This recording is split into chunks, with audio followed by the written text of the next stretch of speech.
हमारी मैं आपको आमंत्रित करती हूँ कि आप आए और संक्षिप्त रूप से अपना शोध पत्र करें। और इन्हीं परिस्थितियों से प्रभावित होकर आधुनिक हिंदी काव्य का सृजन होता है और वही प्रतिबिंब हम साहित्य में देखते हैं और उसी साहित्य में कृष्ण के एक नए रूप को हम पाते हैं। कृष्ण जो भक्ति काल में एक ईश्वर के रूप में चित्रित किए गए, आधुनिक काल में हम उन्हें योगेश्वर कृष्ण, कर्म का सिद्धांत देने वाले कृष्ण, कूटनीति के कर्ता कृष्ण, मित्र के रूप में कृष्ण, मार्गदर्शक कृष्ण, जीवन जीने की शैली सिखाने वाले कृष्ण और जीवन प्रबंधक कृष्ण के रूप में देखते हैं।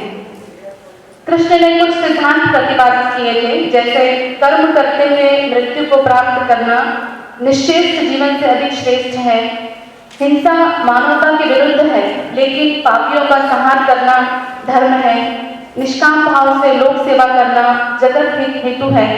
इन सिद्धांतों को लेकर कृष्ण जब हमारे समक्ष उपस्थित होते हैं तो हम उन्हें एक आधुनिक जननायक के रूप में पाते हैं और यहाँ तक कि उन्हें एक राष्ट्र उद्धारक के रूप में भी हम पाते हैं। मैं अपनी बात कनुप्रिया के विषय संदर्भ में रखना चाहती हूँ।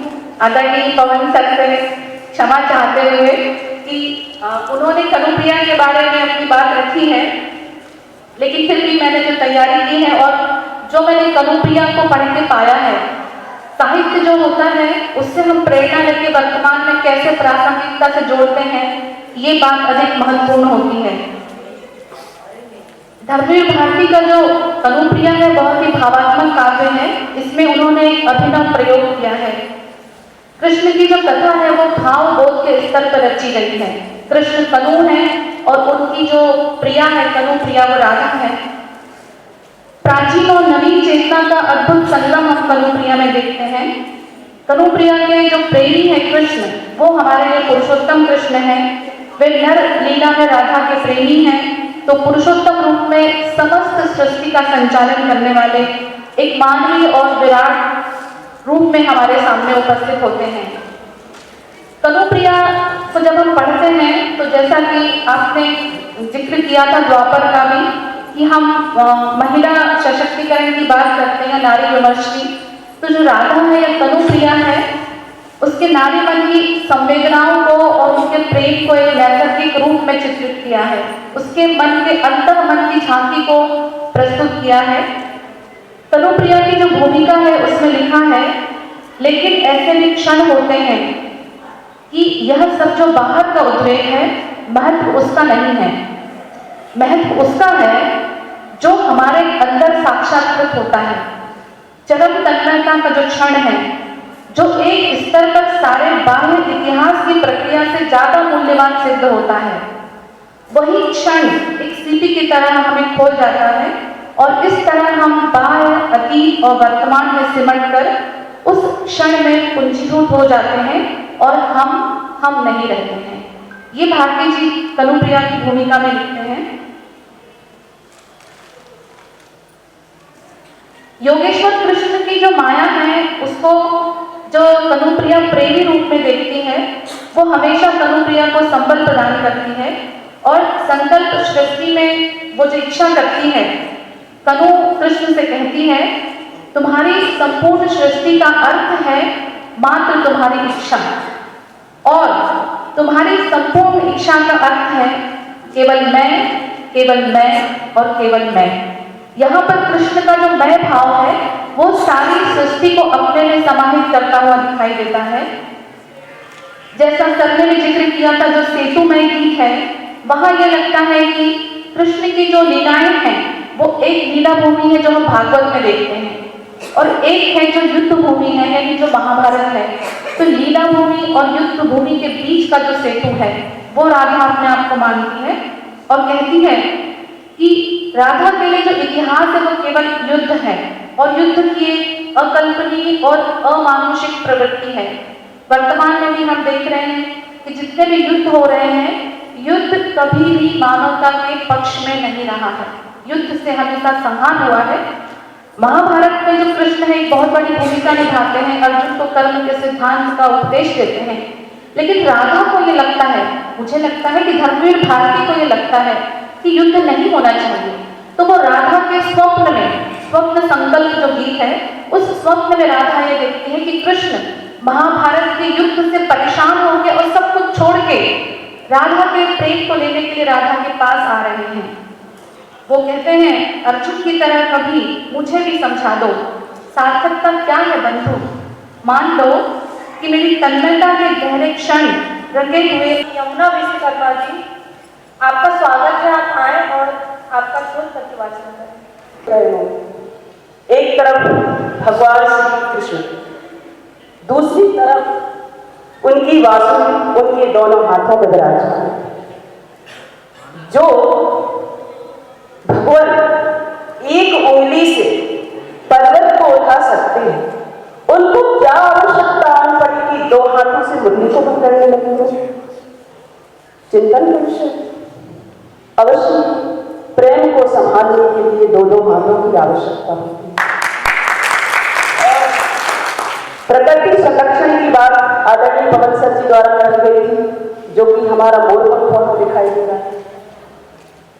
इतने प्यारे बच्चे बैठे हैं, दोस्ती सब में होती है, तो थोड़ी सी चर्चा दोस्ती की भी कर लेते हैं। जहां दो अस्त्र हो जाए वो दोस्त है। यहाँ पर थोड़ी सी दोस्ती आज कृष्ण से कर ली जाए। आप सभी से विनम्र निवेदन है, विद्यार्थियों से, और मैं अपनी बात का शुभारंभ भगवान श्री कृष्ण समस्त कर्म भगवत बुद्धि को अर्पित करके करता है। जैसे आज जितने श्रोता यहाँ पर बैठे हैं, वो अपना कर्म, इस समय उनका कर्म सुनना, वक्ताओं का बोलना, और जो इस भाव भगवत को अर्पित करके कर रहे हैं, तो इसके फल की सारी जिम्मेदारी स्वयं कृष्ण ले लेते हैं। आधुनिक काव्य में कृष्ण भक्त कवियों ने परमात्मा से जुड़ने और उद्धार हेतु भक्त और भगवान का गहरा संबंध बतलाया है।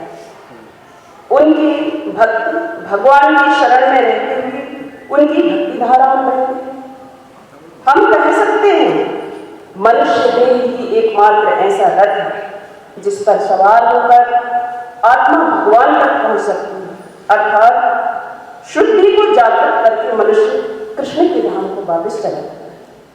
संपूर्ण जगत में कोई भी मनुष्य किसी भी अवस्था में रहते हुए, किसी भी अवस्था में रहते हुए, ध्यान दीजिएगा इस पर, किसी भी प्रकार का कर्म करते हैं, आप घर में हैं, जो काम घर में कर रहे हैं उसको भगवत को अर्पित कर दीजिए। विद्यालय में हैं, आप गाड़ी चला रहे हैं, आप जो भी कर्म कर रहे हैं वो सिर्फ भगवत अर्पण भाव से जब करते हैं, तो ईश्वर अर्थात श्री कृष्ण हमारे लिए भगवत प्राप्ति का साधन बन जाता है। और कहना चाहूंगी, मां निषाद प्रतिष्ठाम त्वं गमः शाश्वती समहा यत्क्रौंच मिथुनादिकम अवधिका मोहिता। महर्षि वाल्मीकि जी का सहज करुण हृदय यदि क्रौंच पक्षी के वध से द्रवित न हुआ होता, तो आज हम जो काव्य विषय पर चर्चा कर रहे हैं, ये शायद ये अवसर हमको नहीं मिला होता। प्रथम श्लोक की उत्पत्ति ही ना हुई, तब से लेकर आज तक करुण हृदय की रसधारा विविध काव्यों में बह रही थी। श्री कृष्ण का संपूर्ण जीवन तो एक काव्य ही है। काव्य की संग्रह के माध्यम से कृष्ण भक्ति के मर्म का गहन अध्ययन करके अपने भावों को विस्तार देने का एक तुच्छ प्रयास मेरे द्वारा किया गया है।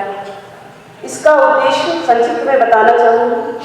आज की भौतिकवादी मनुष्य का हृदय भावनाओं को छोड़कर मस्तिष्क के अधीन हो रहा है, जिसके परिणाम स्वरूप मानवीय मूल्य कम होते जा रहे हैं और कृष्ण भक्ति को आधुनिक कलेवर में प्रस्तुत करना इसका उद्देश्य है। चलिए अब कृष्ण भक्ति पर थोड़ी सी चर्चा कर ली जाए। कृष्ण धन नहा से मिलकर बना, जिसमें कृष्ण का अर्थ खींचना और नहा का अर्थ है हमें, अर्थात हमें अपनी ओर खींचने वाला, सदकर्मों की ओर खींचने वाला, भगवत भक्ति की ओर खींचने वाला कृष्ण है। कृष्ण भक्ति के अनेक रूप हैं। भक्ति का अर्थ है सेवा। अर्थात जब हम प्रेम सहित सेवा